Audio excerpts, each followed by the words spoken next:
Нийслэлийн иргэдийн төлөөлөгчдийн хурлаас гэр бүлийн хэрэгцээний зориултаар өмчлүүлэх газрын байршил хэмжээг наривчлан тогтоож 52 байршилд газар өмчлүүлэхээр баталсан.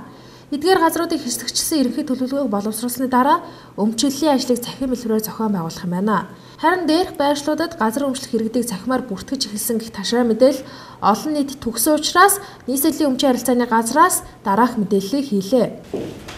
Иргэдийн төлөөлөгчдийн хурал маань манай журмыг батлаад ерөнхий төлөвлөгөөний газар маань хэсэгчсэн ерөнхий төлөвлөгөөгөө бидэнд хүлээлгэн өгсөн бол тэгээд шууд ажил эхэлнэ.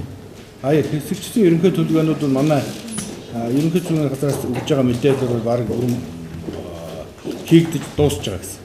Нийслэлийн ерөнхий төлөвлөгөөний газраас аль болох олон иргэнд газар өмчлүүлэх үүднээс шинээр төлөвлөж байгаа 52 байршилд иргэдэд 0.5 га газар өмчлүүлэх бодлогыг барьж байгаа байна. Тэгэхээр нийслэлд бол 0.7 га хүртэл гэж байна.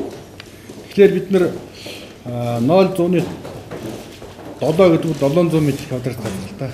0.5 гэдэг нь 500 м2 тийм ээ. Тэгэхээр хүртэл ихлээр нийслэлийн төр захиргааны мэргэжлийн байгууллагын шатах тэгэхээр хүртэл ихлээр бол заавал 0.7-га хаална гэх юм уу. Бид нэр аль болох олон иргэндээ газрыг өмчлүүлэх, газрын нөөц боломжийн хэмжээгээр энэ хэмжээг тогтоох эрх нь бол нийслэлийн иргэдийн хурал нийслэлийн стандартууд бол байгаа.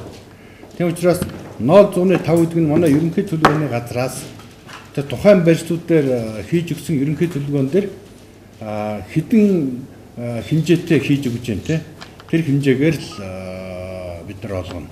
Тэгэхээр тэр түрүүчийн нэг хэвлэлийн баг хуралд манай ерөнхий төлөвлөгөөний нөхцөл байсан. Тэр бол аль болох олон хүнд хүртээх тулд 0.5 гаагаар буюу 500 м2 бид нар энэ газрыг төлөвлөж байгаа гэж.